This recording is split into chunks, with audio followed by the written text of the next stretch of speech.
Hello, Luke here. I would just like to take a moment to disclose upfront that we sometimes talk about sensitive topics in our podcasts, and in fairness to our audience, we will try our best to put specific warnings in the descriptions of each episode. Now on with the show.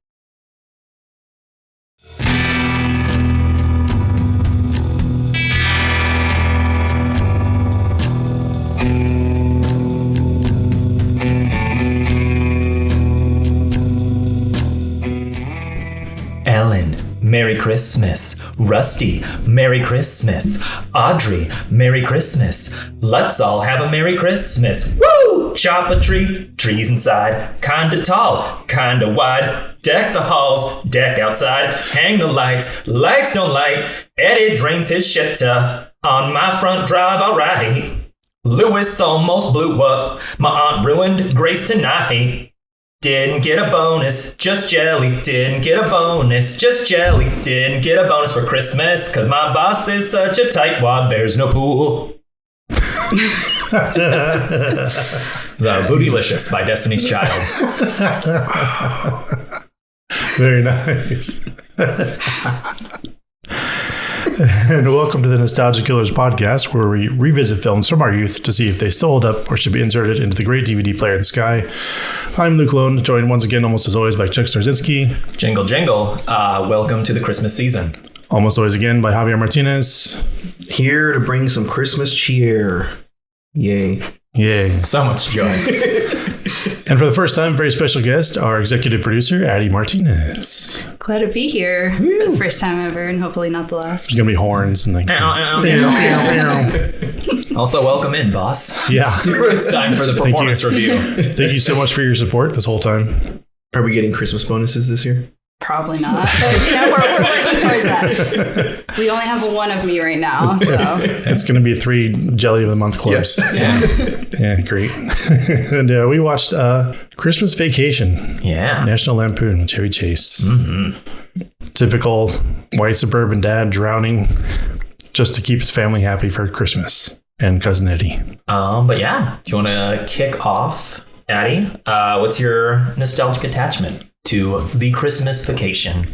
Yeah, so I was actually really excited to do this one because I do have a lot of nostalgic attachment to it. I don't remember the first time I watched it. It's always just a thing that we watch every year. But I fondly remember setting up the house for Christmas throughout the entire day and just getting everything to perfection. Yeah, sitting down with a cup of hot chocolate with the entire family to watch it. So nice. And for listeners, the Martinezes are brother and sister. Just we are. Yeah. Yes. So, Javi, do you have any different nostalgic attachments? I mean, it's more or less the same. The only thing that I can really add on to it was that the first couple times that Addy and I watched this film with our family, it was in Spanish. Oh, I do not remember that. Yeah. No. Yeah. I want to see that dub. I do too. I would much rather see that dub. It's great. Yeah. And that's man. that was probably early on to like when our family, came over to the United States. And so my parents were still trying to get better with the English. And so we were just watching in Spanish. And so, and then I remember at some point for the first time watching it in the, in English, maybe I was a little bit older, but then it just sounded really weird to me. I'm like, whoa, why does Chevy Chase sound like that? Like, where's all these like really like, but I got used to it, totally got used to it. And I saw it in English last night. And that's hilarious. I'm sure Randy Quaid sounded the same. actually, yeah, it's one of those where like, I mean, they more or less do sound the same. They actually did a good job, the voice actors, as far as I can remember. Right on. Yeah. You can only look like that and sound one way. Yeah. Now I'm curious. Now I want to watch it in Spanish to see if it like triggers anything, because I don't have any memory of that. Yeah, you should, because we definitely did. Yeah. Hell yeah, I got to find that. How about you, Chuck? Yeah. Wow. God, sorry to dwell. I just really want to hear Clark. I do too. I want to stop this and go watch that right now. Exactly. I want to hear Uncle Eddie just be like, felicidades.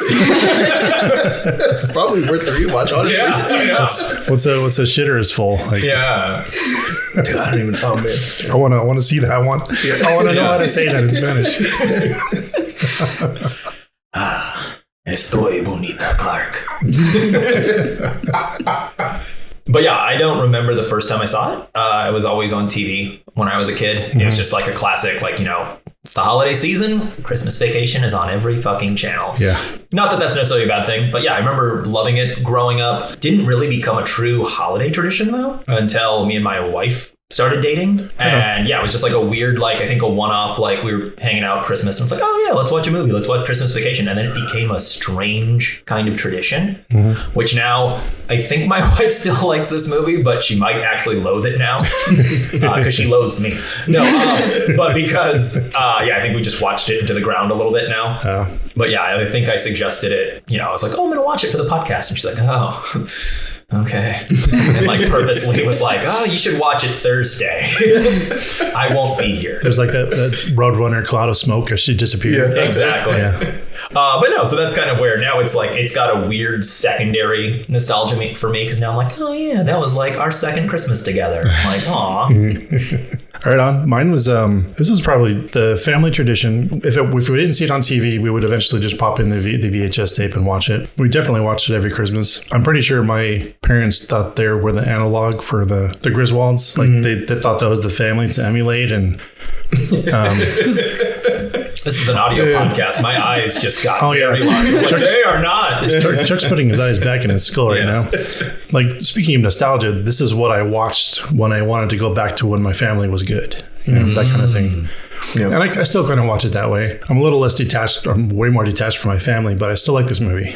And I don't really see me or my family in it anymore. It's just funny.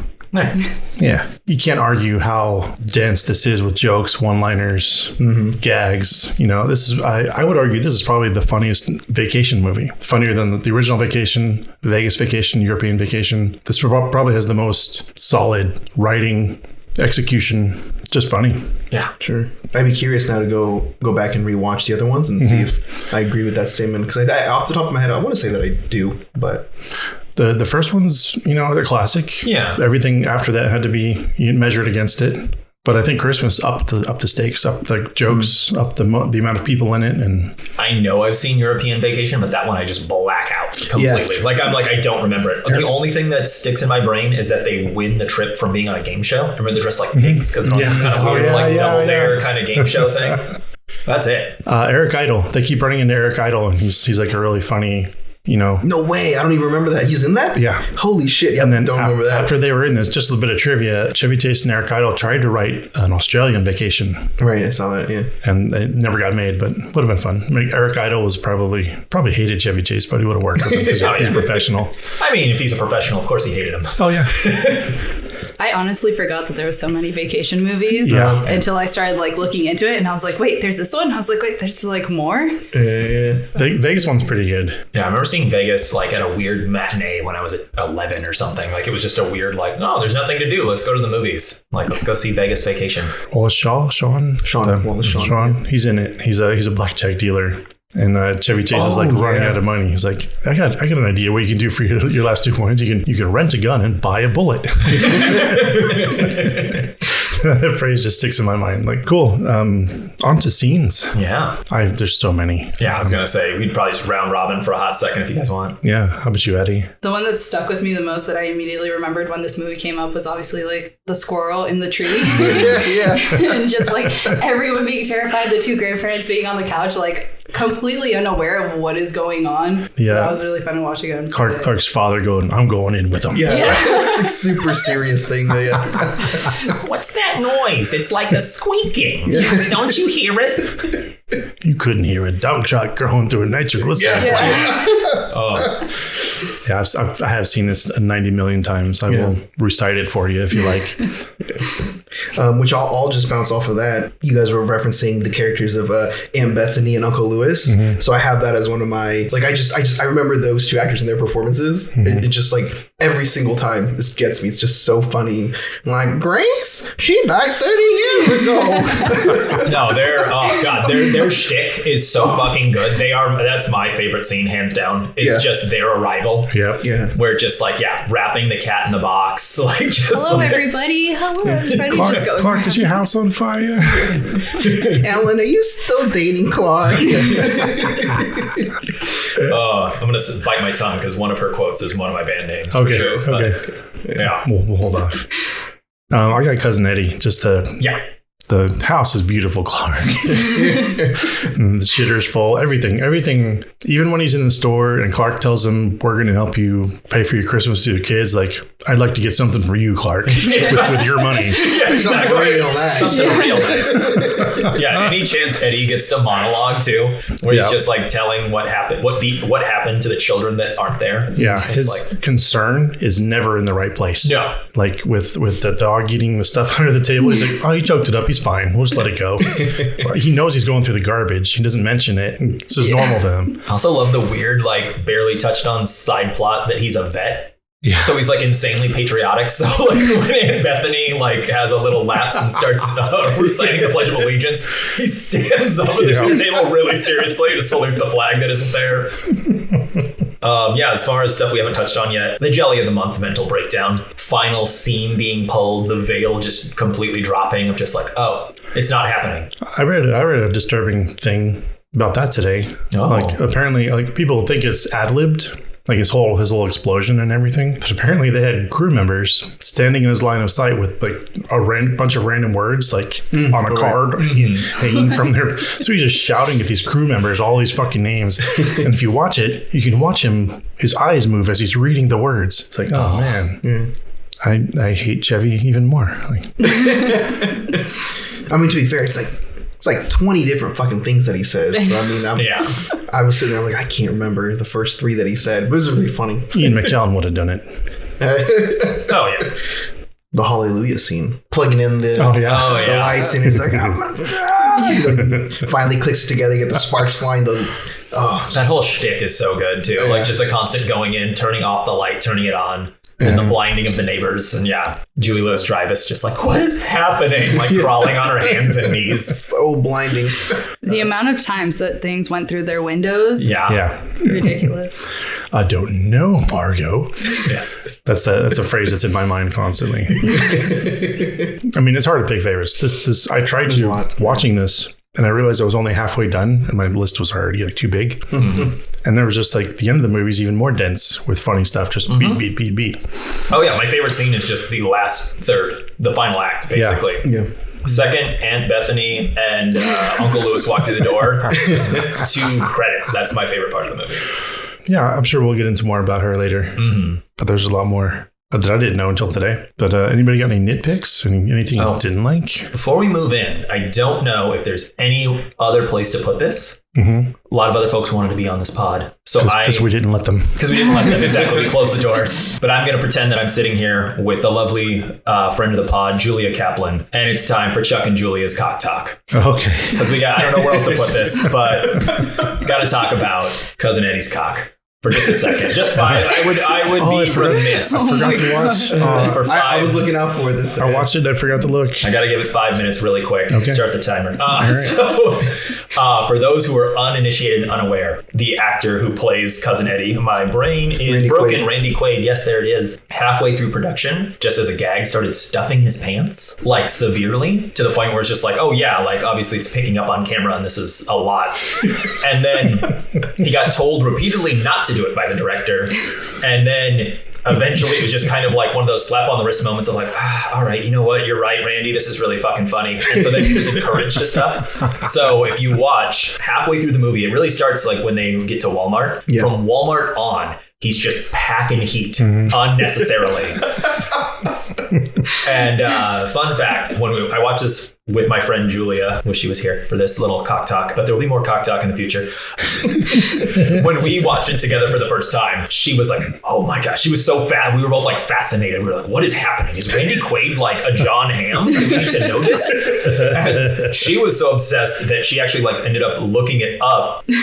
Turns out, very not fun fact to learn, Randy Quaid has like a pseudo sex tape sort of thing. Oh. And so she looked it up and found out that, he is definitely stuffing. Very average man. But yeah, there's so many references too, like that are just kind of fun little ad libs in the dialogue that get thrown in. Yeah. For example, during the dinner scene, the turkey deflates and they're first carving it up and like people are asking, oh, what do you want? Like, do you want a leg? Do you want this? He purposely is like, I'll take a turkey neck. Save the neck for me, Clark. Yeah, save the neck for me, Clark. Which is, bad slang for a penis. And then later on, when during the abduction scene, the boss's wife is like, frantic, calling the cops. It's like, well, can you describe the assailant? Yeah, he was very, very big, very large, very, and then it's like, ma'am, can you give any description? And she's like, bulgy. Wearing a leisure suit. But yeah, from like Walmart on, he's stuffing the entire film, and it's fucking wild choice. But anyways, that concludes Cock Talk. On to nitpicks and fixes. I'm going to find a new song for that. I know.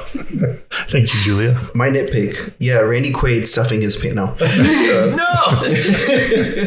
No. You know what? I couldn't really think of many nitpicks. I kind of just had one, and it was more just like a general observation or opinion, I guess, was that the first maybe half or the first third of the movie wasn't that funny to me. Mm-hmm. Like I said, it was funny as I remember. I actually got a little bit worried. Like at first, like the first third of the movie, I was like, oh. Are you gonna be the downer again? Yeah, well, I was like, oh no. I was like, this is not as funny as I remember it. Yeah. Also, maybe it wasn't as funny because you were watching it in English. I know. Yeah, I know. Or also, too, the thing that I thought was maybe just, I was watching it by myself, and I wondered for a split second, I wonder if there was other people here, if it, you'd have that group, Yeah. Yeah, I think that definitely helps. Yeah. But then it picked up, soon after that. So then it was like, okay, this is adult. And I had a great time. Yeah, that's the only thing I could really come up with. Just I guess the gags in the first third of the film aren't as funny to me as the rest of the film. I don't know if they're necessarily like nitpicks, but just things that kind of had me questioning. I'm like, why was he sitting on the attic door? Yes. Of all places in the attic. I was like, he clearly knows that the door's under him. Like, I imagine it was the warmest. Oh. That's probably the one spot that didn't have insulation. That was my guess. I had that question a long time ago too. I'm like, why would you do that? Yeah. I mean, other than to set it up for a good comic gag, but. And then I understand the humor behind it, but like, how long did it take him to dig up the Christmas tree? Oh, because when they're driving away, it's still like all the roots of the tree. Well, apparently, there's a deleted scenes that I didn't know about until today of how he did it. Like he went back to the tree farm place to ask for an axe, and the guy handed him a shovel. Oh, okay. So it was like a whole other bit where they had to go where it is answered. Yeah. Okay. Yeah. But that was funny to see. It's just great comic framing to see the tip of the tree come and then end with the roots. Yeah. Like, they didn't even chop it down. They fucking dragged it out of the ground. Mine is just Chevy Chase. Yeah. Fuck that guy. Like I know too much about him now to laugh too much at his movies. He's funny. I can laugh at why I laughed at it a long time ago, but knowing how difficult he is and what an asshole he is to work with. I mean, I just imagine everyone else is just a saint. Nobody catches as much shit as Chevy Chase. People aren't out to get him. He like earned it. I'm pretty sure. Oh yeah. It's also like such a unanimous, there you go. That's the word, Chuck. Unanimous too. Yeah. Such a unanimous thing. Just like everything you read about him is just like, oh, and he was a miserable prick. Yeah. Oh, and then here he was a complete douche. Chris Columbus left the production. Yeah, I read that. Before the fucking movie started because he couldn't work with Chevy Chase. That's bad. The guy. And that's before he became a crotchety old man. I can only imagine what he's like now, in his senior years. Yeah, I guess. I mean, apparently he was an asshole all the way back in the 80s, like on SNL. Just like he thought he was better than everybody. He left SNL earlier than anyone wanted to start a movie career. It started to take off and he just got full of himself. He's just grouchier and more of an asshole now. Yeah, probably. Just slowly. Yeah. It's just all unearned too. I mean, I don't see. What do you got, Chuck? Yeah, the whole Clark gets stuck in the attic scene. I understand, I guess, that it's supposed to build up that he's like nostalgic for like the perfect Christmas and all that, but like that whole scene's got to go. It's just not funny. It fucking drags. It sucks. Also, yeah, of course, Chevy Chase and Randy Quaid as actual human beings. That's one of my biggest nitpicks because they both suck.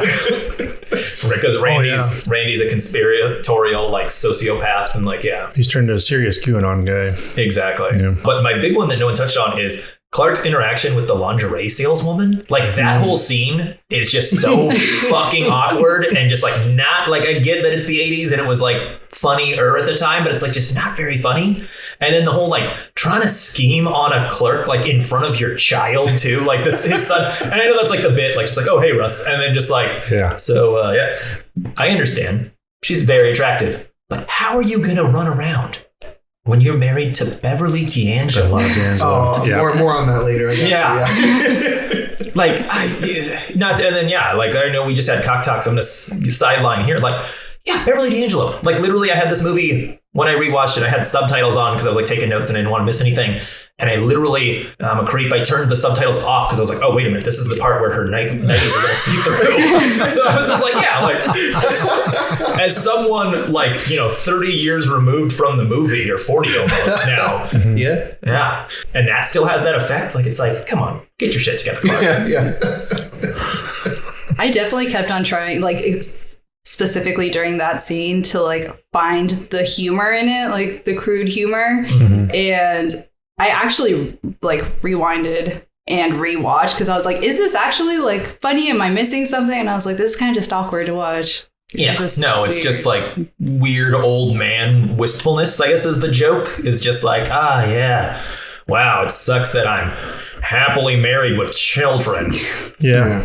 Like, I think that probably would have been funnier if she was actively, like, trying to seduce him and she was more overtly like, hey. And then it's his reaction to, like, oh shit, like, this beautiful woman's like, and that's why I'm bumbly.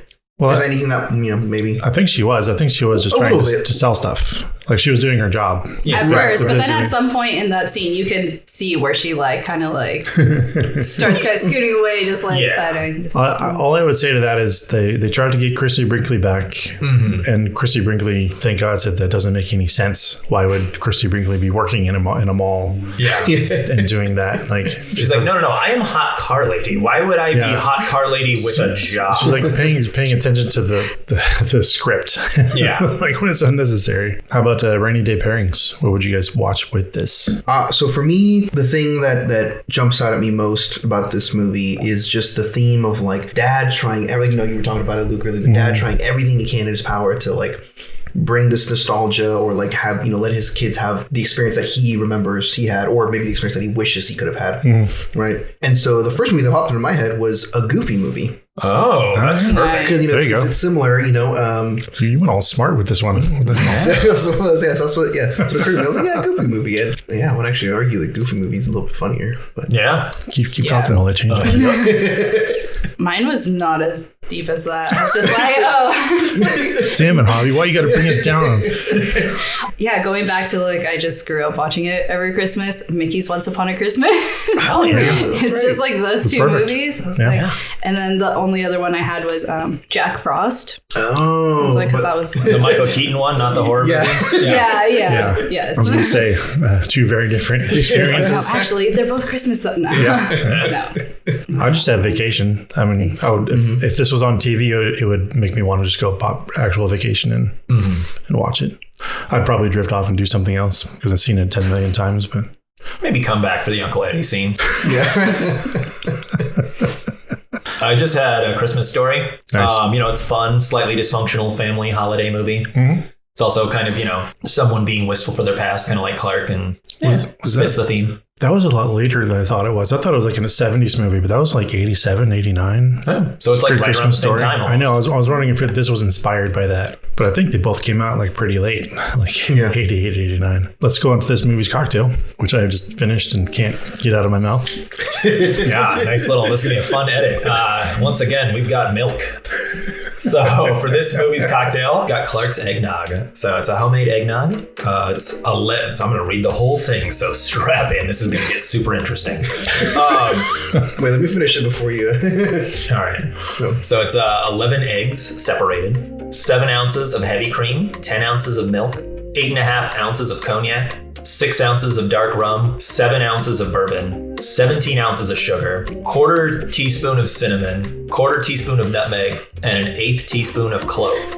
So you beat the yolks in the sugar, whisk in the milk and cream, and then slowly add in the booze and ground spices. In a separate bowl, you beat the egg whites into stiff peaks, then you gently fold them into the eggnog. Refrigerate for at least 24 hours, but it gets much better with age. This is extremely tasty. Extremely tasty. Yeah. I want to also say that it is very safe because the alcohol, there's so much booze in it that it cures everything. Truck assured me that he tried some yesterday and he's still not dead. Exactly. But this has been aging for like almost a month now. Holy shit. Yeah. Nice, dude. That's preparation right there. Yeah. That's the dedication we do on the Nostalgia Killers. That's right. Pre-order that book today. Yeah, that's why you should give us money on Patreon. Exactly. But yeah, to serve, just ladle it up neat and savor, as this may be the only thing that gets you through your holidays. And now that'll go on to our first ad break. Ad break.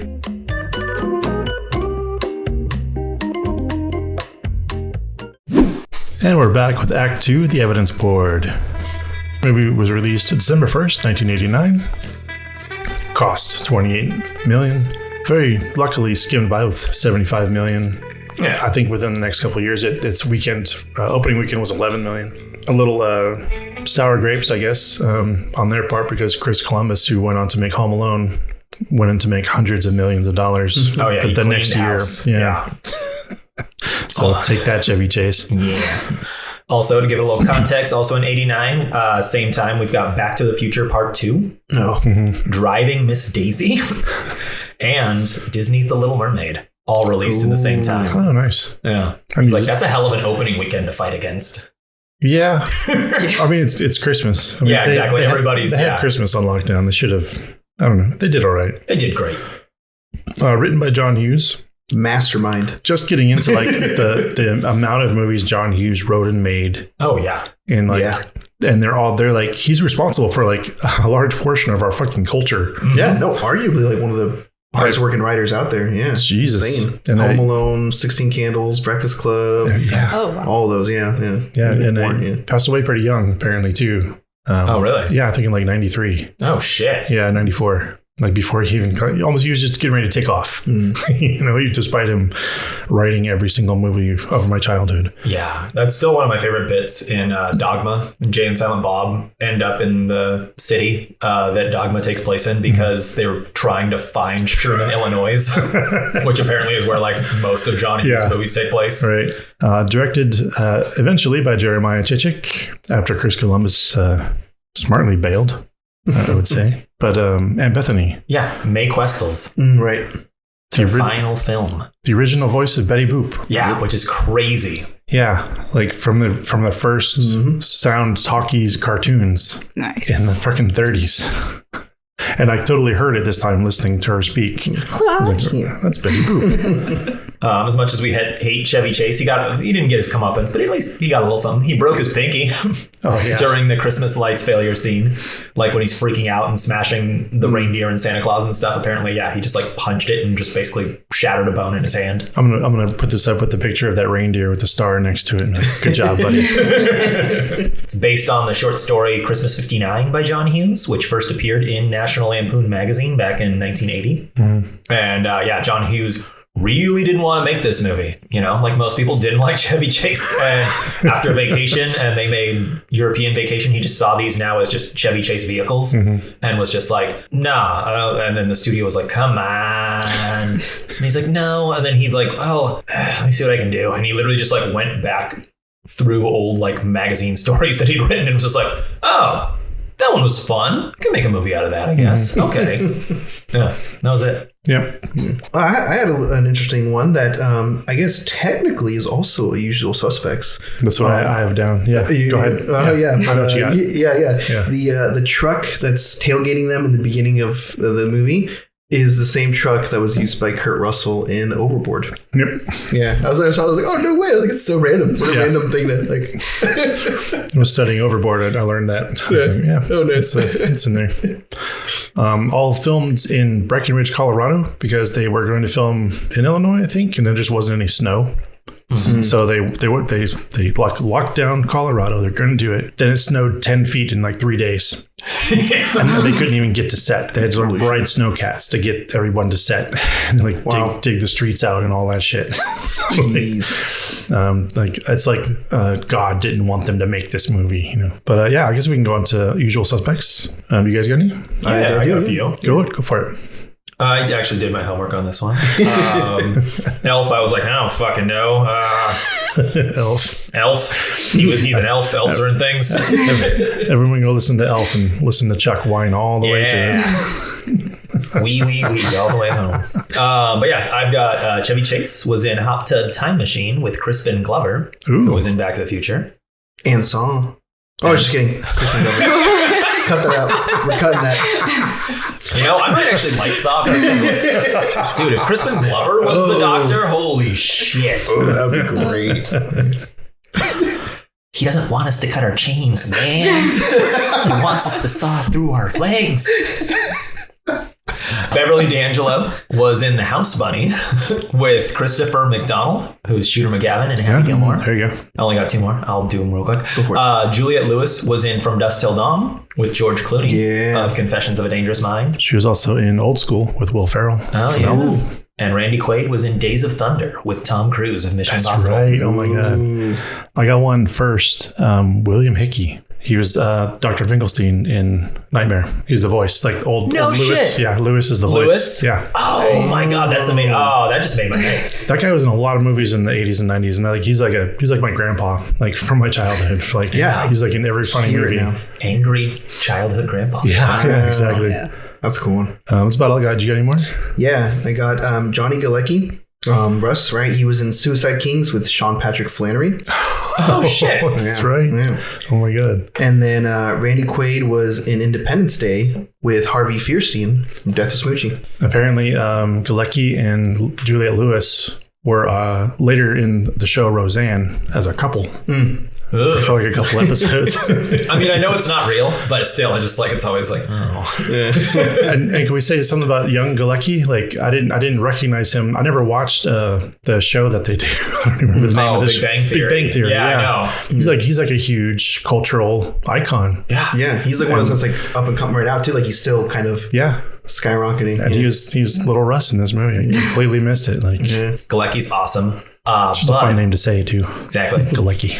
Aw, Galex. Galecki got the part because someone else auditioned first, was almost cast, but then they were like, no, I know he's a kid, but he's way too serious. Leonardo DiCaprio. Get the fuck out of here. Baby Leonardo DiCaprio. He was also like slightly, I could see him giving a Gilbert Grape performance. Exactly. He was just too, in this funny they said movie. he was just too dry. Like he was too self-serious. So like, nah, this kid's way Imagine. Wow. That's funny. Has DiCaprio been in a funny movie? He doesn't do it. Wolf of Wall Street is hilarious. I mean, it is, but it's not Lampoons though. No. He hasn't been like in like Schlock, I don't think. I have 1.5. Go for it. So going back to Juliette Lewis, she was in Starsky and Hutch with Chris Penn, who was in Rush Hour. Yep. So there was that connection. The delivery boy, Keith, I'm not going to pronounce this right. He's listening. Better McKinney? I don't know. Unless it's McKinney. In Dogwatch with Sam Elliott, who was not in the Mission Impossible movie, but was in the Mission Impossible drama of 1966. Oh. So there's my 0.5. There you go. Yeah. Hell yeah. Yeah, we got different degrees of connection. Yeah. Very nice. And with that, we'll move on to our spot where we thank you again, Addy. Yeah. As our executive producers. If you can join us on Patreon for $15 a month, you will be an executive producer. We'll shout out your name. You'll get all kinds of benefits. We're trying to figure out how to get we're coming out with some cards, some playing cards, and you're going to get a free deck. Nice. Just because as an executive producer, I think that covers it. Yeah. Also, proof is in the pudding. Maybe if you become an executive producer, you get on the end of the year Christmas show. Yeah. It's not just because you're a sibling of one of the founders. Yeah. It's not just because we actually know you and vetted you and you're not some weirdo off the internet.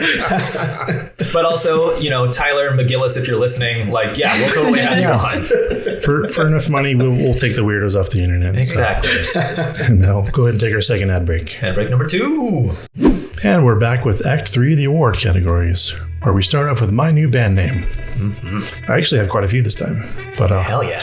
I will live vicariously. Lauren's not here to stare at us evilly. So I was going to say, much like the creepy, horny old men that really enjoyed the lingerie scene, I will live through you, Clark Griswold. You hit on that poor woman.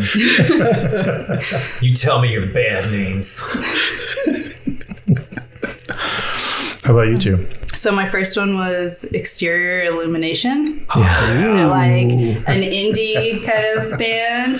And that's when he's thanking his dad. He's like, oh, I learned everything about exterior illumination from you. That's so good. What a fucking heartwarming set of words. Yeah. It's like naming an aisle in Home Depot. Yeah. I was like, jolliest bunch of assholes. Oh, That was one of the things that he was just throwing out there when he was after he received his Christmas bonus. The jelly of the month. There you go, jelly of the month. I didn't really have a genre for them, so Yeah, no worries. I was just like, I just picture them as like a kind of grungy starting off like bar band. And, that's all I can picture, just a couple of like older guys. How far could you get with that name? yeah. Not very commercial. I feel like either a novelty like sea shanty band because it's such Yeah. or just like they only play bars around Christmas and they do like bad Christmas carols. Yes. Yep. And then lastly, I think this is more of an album title, but Threshold of Hell. There you go. Oh yeah. Yeah. Nice. When they're talking about like, oh, this Christmas can't get any worse. He's just like, we're in the threshold of hell. I can ironically see that as like a heavy metal, death metal band that does Christmas covers. Exactly. Yeah. Yeah, just a deathcore band. It's just Silent Night, Jingle Bells. I have just one. I have Full Shitter.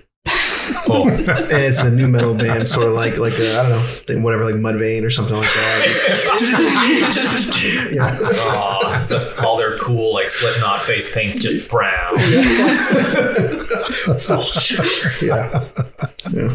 Instead of the spiderweb text on the band tees, it's like shit. You know, Splatters. Yeah. People throw toilet paper rolls at them when they play live. I've got 3 because I'm only allowed 3 as per my probation. But my first one is Last True Family Man. Mm-hmm. They're a screamo band. When Clark is telling his coworker, like, oh yeah, I'm going to use this bonus that we're all definitely going to get. I'm going to use that to build a pool for my family. And he's like, wow, Clark, you're one of the last true family men. My favorite line in the entire movie makes me laugh every fucking time. It's not a funny line, but I love riding in cars. They're a prog rock band. Like they're kind of like they're like very pretentious, kind of like Car Seat Headrest or something like that. But Aunt Bethany says it when she first shows up, and it fucking makes me die every time. It's just like, how was your trip, Aunt Bethany? It's like, I love riding in cars.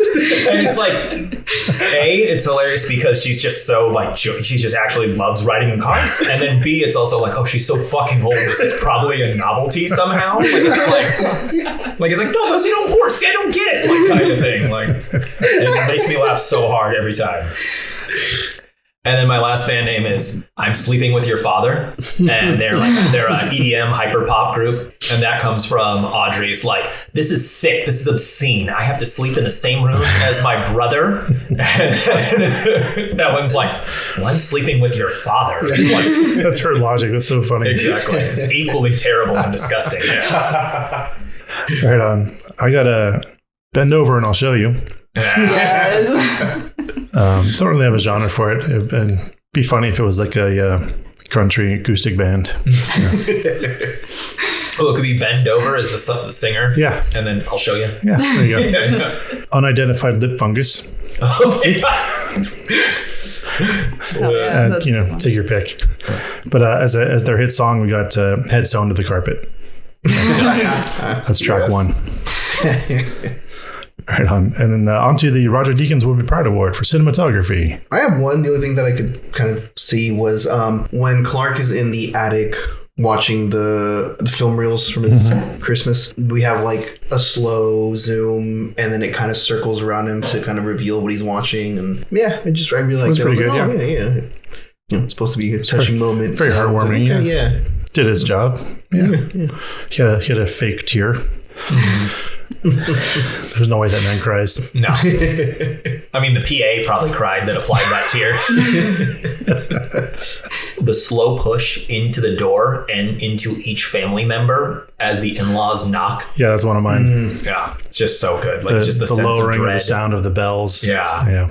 And then my concept is just animated title sequences for 80s comedies. Dude, yes. I always forget that this starts with a freaking animation. So I actually had that as one of my nostalgic scenes. Yeah, and I just forgot to I just don't do that. And it's like, this one kind of like, it's not particularly amazing. It's just the fact that it exists is like such a, I like the candy cane with the walkie-talkie. Yeah. Like, that's pretty fucking I was inventive. gonna say I had the zip lining on the Christmas lights, and then also the little nutcracker hanging on the tree, just shooting Santa Claus in the face with the cannon. Yeah. It also has like its own theme song too. Like it's very non-memorable, but it is just like it's literally just like it's a Christmas vacation, like that kind of thing. And it's like I don't know, just I remember it. Like that's one of my Christmas songs. exactly. I got just the car jump once again. Like it's become a theme in every vacation movie. But at the beginning, the car jumping over the snow, slow-mo as it crashes into the tree farm. The amount of lights on the house was fun. Mm-hmm. Like, fucking hell. Yeah, I wondered if those were actually. There's no CG. It's all real. Right on. Is that Channing Tatum in a dog color award? I've got two, so I'm gonna let everyone say theirs, and then I'm gonna be fucking different, and I'm gonna say the other one. Well, I got Julia Louis-Dreyfus. Yeah, I had that too. As the neighbor. Yeah, like what a random. Yeah. I guess Seinfeld wasn't on yet, was it? No, it's Elaine Bennis picking up a check real quick. Yeah. Yeah. I have one that's not. It kind of started off as like because I thought it was somebody else, and then it wasn't. These are the best. But I really want to talk about it, right? But Alexander Folk, the guy who played the police chief at the very end, the African American gentleman. First thought it was what's his name from Die Hard. Yeah. Family Matters. Carl Willis? Williams? Maybe, yeah. Yeah. We should. But I thought it was him, and then I was like, oh, it's not. And then I'm like, but he just like seems familiar. I'm like, or is it just like the trope of like there's always like a black chief, you know? Yeah. And then I started looking at his IMDb, and it's just like Sergeant, Chief, Sergeant.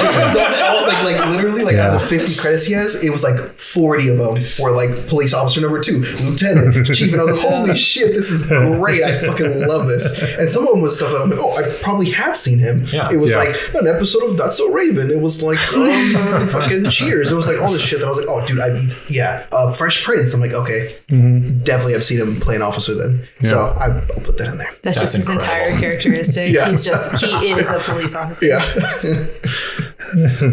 Addy, you go? No, that was actually the only one that like I thought I had. Okay. I was just like, oh, this guy. But I didn't go that deep. I didn't find all that. I was like, oh, he hasn't been in any movies that I thought I knew. Like, okay. And then I kind of just dropped it.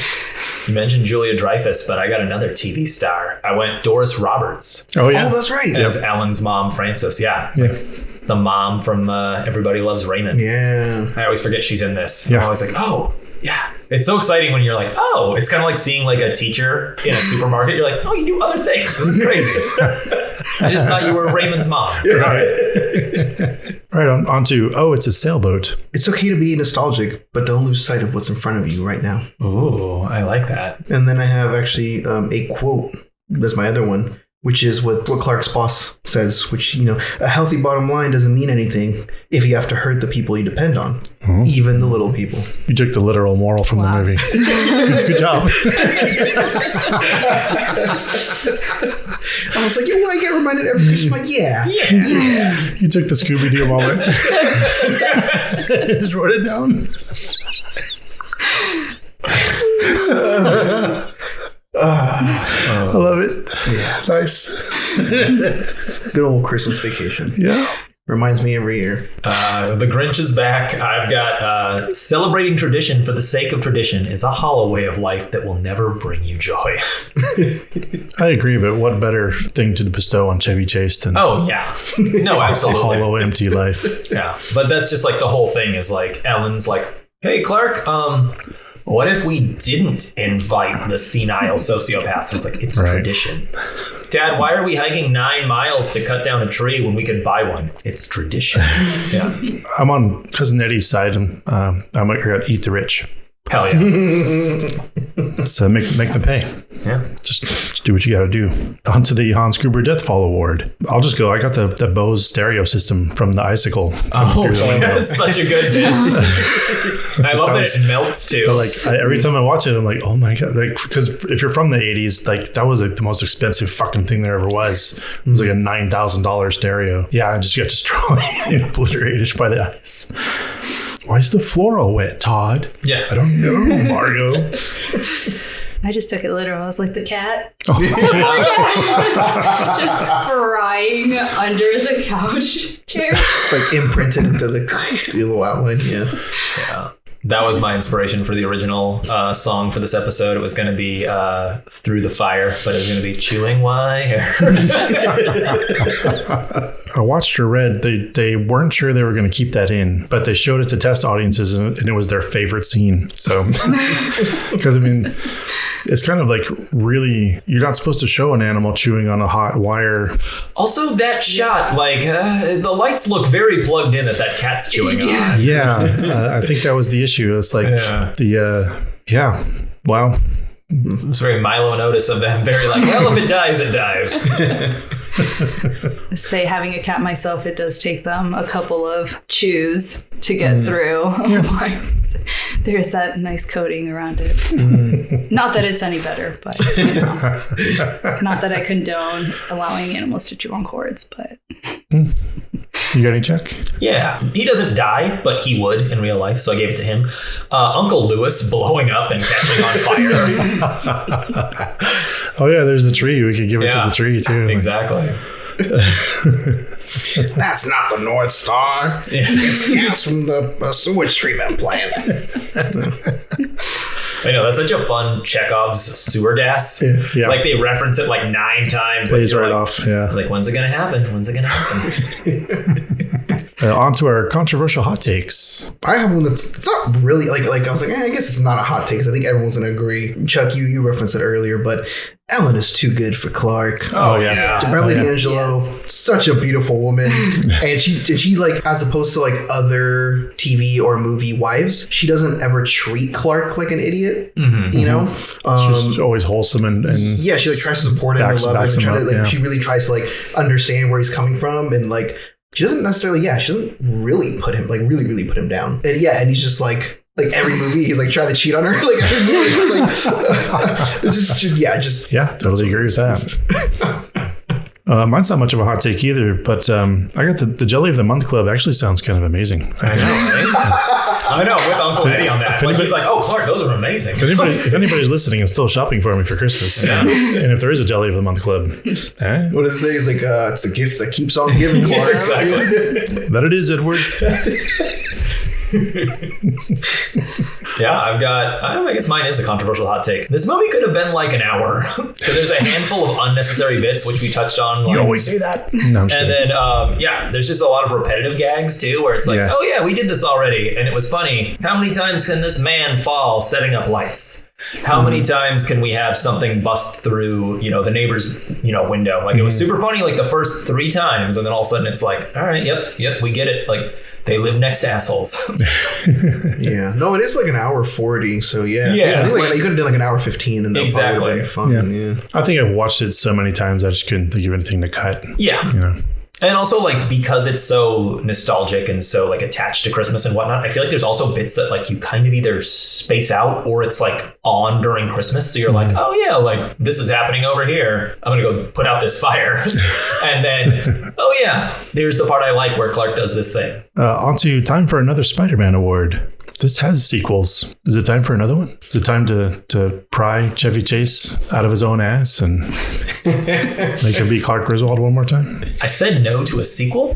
I would like to see it reimagined as an animated limited series, because most of the humor is very very adult comedy, like animated comedy, like Family Guy, Simpsons kind of stuff. And in fact, like several times watching this, I was like, oh yeah, like this is very Marge Homer. But yeah, like just do like a really limited series, like 12 episodes for the 12 days of Christmas. Okay. Be fun. I can see that. Yeah, I have no. We don't need to remake it. Yeah. No. Yeah, I guess the only thing that I could kind of go off this, like I do wish we had more. Well, no, I mean, I don't want like an overload of these kind of films, but I wish we did have more of these kind of like family centered, but they're not like overly cheesy. Like it can be goofy and funny, but just like not cheesy.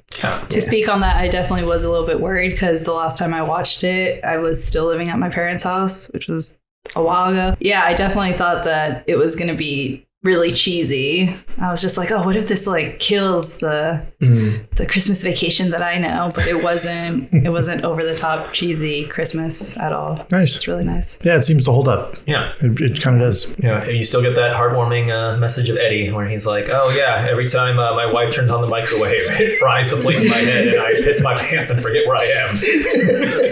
He's describing a seizure. Exactly. Yeah. And his only worry is that it messes up his hair. Yeah, exactly. He's like, well, the part's on this side, so. I know just what you mean, Eddie. You really think it would matter, Eddie?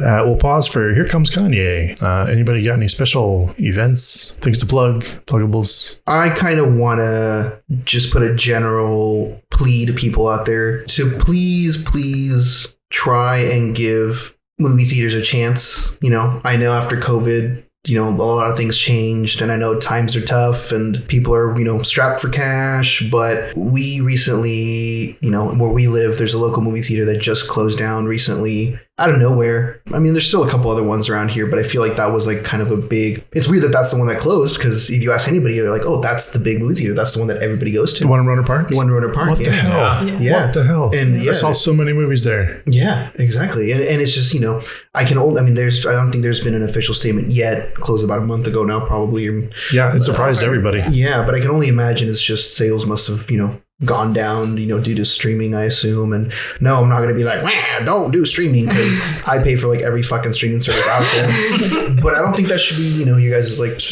to me, streaming is more of like for rewatching things. That's where I rewatch things. I try not to, for the first time, watch things. And I'm like, oh, I'm going to wait till it's on or I'm going to wait till it's on the, you know, anyway, it's just a general plea to, you know, just. Yeah, I can get behind that. Yeah. You know, because it's just going to be a ripple effect, and, you know, if theaters close down, it's just going to start, you know, affecting other parts of the industry. And so, not to be Martin Scorsese, but, you know, but just get out there and watch a movie sometime. We're already in the weirdest place with movie theaters that I never pictured in my mind, where we have easy chairs in every theater, when it used to be like a painful thing to sit through a movie. Yeah. Because the theaters didn't give a shit about your comfort, because they were just filling butts and seats. But now you're like, it's like going into your own living room. Yeah. An amazing experience. I love it. I'm the opposite. I hate the easy chairs. I want the shitty seats. I want to because like if a movie's good, I'm not relaxed. I'm like there. Fair. I'm that asshole that's like watching it up close. Like my face is like tilted so I'm like giving myself scoliosis because I'm just like so hunched over watching this movie. Yeah. Right on. Well, we'll see if we can accommodate you next time. bring some rocks to the chair or something. I don't know. But other than that, just to be our own greedy selves, we have our own playing cards coming out. Yeah. And our drinks book, which will be going into print very soon. And that's about it for that. So we'll move on to the Sonic Death Monkey Top 5. Yeah, this was a fun one. This was what are your top 5 all-time movies that feature an Uncle Eddie? Yeah, you can interpret that however you want. Yeah. I'm finding these harder and harder to write as we go forward. I have such fun. Once we figure it out, I have a blast. Exactly. Trying to figure out what to make. Yeah. I was really excited about this because I was like, oh, there's so many like supporting characters that have this essence. And then I sat there for way too long. And I was like, I cannot come up with a single film. You're now a nostalgia killer. Eddie. Yeah, that's what I did. I was like, guys, this sounds great. And then we do this every week. All right, who wants to go first? We could even round robin it if you guys want to do like. I'm cool with that. I'll start. Sure. I got Matthew Vaughn in Swingers. I'm trying to remember him. I haven't seen Swingers. He's like a total foil. Like he's always just fucking everything up. Is he fucking? What are you bringing a gun for? You think House of Pain was going to do anything about this? Yeah. Yeah. Okay. Yeah. He's just like a total idiot. Or super loud, annoying. He's the cousin Eddie of Swingers. Exactly. Yeah. My number 5, I've got Danny McBride in This Is the End. Oh, so Danny McBride as Danny McBride. Yeah. That's the Channing Tatum reference too, right? Exactly. Yeah. I love it. That's a good one. It's like they're worried about food, and like I think it's James Franco's like, motherfucker's gained 15 pounds since he's been here. I have kind of a wild one for my number 5. I have Jar Jar Binks in Star Wars Episode 2. Oh, yeah. I mean, he pretty much single-handedly brought down the end of Oh yeah, that's true. the entire galaxy, I was- granting powers to the Supreme Chancellor just off of an offhand comment that he makes. So, I wish Senator Amidala were here. I wonder who else could step up for her. We try very hard on this podcast not to give George Lucas any credit, but you're right. That's a good foil. That's a good character. Yeah. So How about you, Eddie? The only one I had was Our Idiot Brother, oh, which is I haven't seen that one. All so right. good. Yeah. Okay. All right. That was it. He just like comes back after being away from his sisters for a while, and he just fucks everything up for all three of them, and they're like passing him off because none of them want to take care of him. But He's this big dumb lab.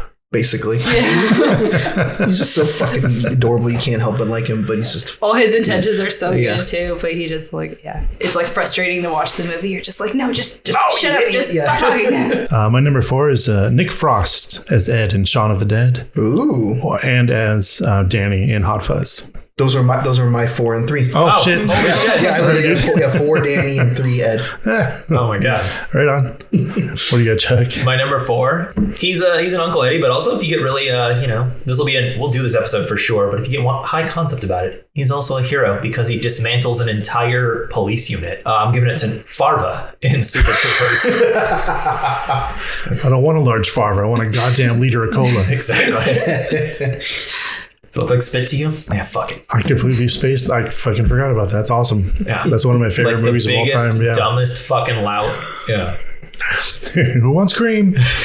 Okay. No cream? Oh, so good. You want me to just go, Javi?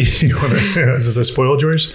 It's okay. I have 2 more, but yeah. Okay, go for it. I have my 2 and 1. Yeah. For number 3, I just wrote down Chris Farley. Didn't pick a movie. Yeah, Just yeah. Chris Farley. I was gonna say that's my number 3. I've got Tommy from the titular Tommy Boy. Tommy Boy, Black Sheep, Oh, Yeah. everything he was ever in. For my number 2, I have Alan in The Hangover. oh my yeah, god, that's yes. perfect. Oh my Yeah. God, I forgot about that. Yeah. We even talked about that last episode. That's right. Zach Galifianakis is, So great. yeah. Still love the concept of buying roofies because you're just trying to have a good time. Just trying to have a good time with my friends, okay? Oh, man. My number 2 is Lucky from Three Amigos. So Chevy Chase in Three Amigos. That's right. Oh. Steve Martin and who's the other one? Martin Short. Martin Short. Oh, that's right. Yeah. Yeah, but he's in Three Amigos. He's the one that's always like, he's got the canteen full of water. He's like on his face and just throws the water on the ground. He's always doing all the dumb things. Shoots the Invisible Man. My number 2, I've got Kronk from Emperor's New Groove. Oh, yes. Lets Cusco go so many times and just totally overlook it. Nice. That's good. So that's our first, what's his name reference? Putty. It's something. Brock Sampson. Yeah, Beatty, I think is his last name. No. No. Okay. We'll figure it out. You know about the actor? Yeah. Yeah. No, that's not Rob Riggle. No. Patrick Warburton. Patrick Warburton. Warburton. Yeah, that's it. Yeah, Yeah. Patrick Warburton. Yeah. Fucking moose warble of a voice. Yeah. God, what a voice. For my number 1, I have Saul from Pineapple Express. Hell yeah. Just he made that movie basically. So it's great. My number 1 is Francis Bagby, Trainspotting. Yeah. My number 1 is John Candy in Planes, Trains, and Automobiles. That's true. Why didn't I think of that? Literally burns it's one of my favorite scenes God, ever is when everything he's he does. listening to Ray Charles and just chain smoking in the car and like fucking burns the car down. It's just like so fucking good. Right on. Excellent stuff. On to who won the movie? Who won National Lampoon's Christmas Vacation? I actually had, for being like the person who's spoken the least about her, I had Aunt Bethany. Nice. So good. Yep. Every time she was on screen, it was just Yeah. amazing. There's very little screen time, but she just fucking everything the she Pledge says of is fucking Allegiance, Pledge of the Allegiance. national anthem. Yes. Oh my God. And the Rockets ran. She's so so good. Oh dear, did I break wind? Yeah. Jesus, did the room clear out? Yeah, I had Uncle Eddie. There's just no movie without him, I feel personally. Yeah, for all the vacation movies, he kind of makes he brings the chaos Exactly. and kind of moves the plot along like really well. For who won the movie for me, I wrote down the Power Company. with all his Christmas lights. They're going to charge the shit out of them for. Oh, we didn't touch on that. I love the scene where like they actually get it lit, and then like they have to go into the reserve nuclear power. Yeah. That's my winner. Yeah, I also had Randy Quaid, Uncle Eddie, Cousin Eddie. But since you said that one, I'll the other one that comes to mind is Chris Columbus. Because he's the one that did not have to work with. Yeah, he's the true winner, actually. Yep. He also cleaned house and made like, $70 more million in this movie, which is fucking insane. Very good. On to the verdict. I'm pretty sure, once again, we're all going to be happy with this. I'm going to let it live. Yep. Yeah, let it live. It's a staple. I mean, I don't know about you guys, but it's a staple. And just as much as I hate Chevy Chase and Randy Quaid, just for the people they are in real life. Oh, yeah. This movie is a representation of a completely different time. It's its own thing. I'm totally able to separate the art from the artist. Yeah. It's going to live. Thank you for listening, if you're still listening. I've been Luke Lone. I've been Chuck Szerzynski. I have been Javier Martinez. And I have been Addy Martinez. And we have been the Nostalgia Killers. Bang, bang. Jump the gun.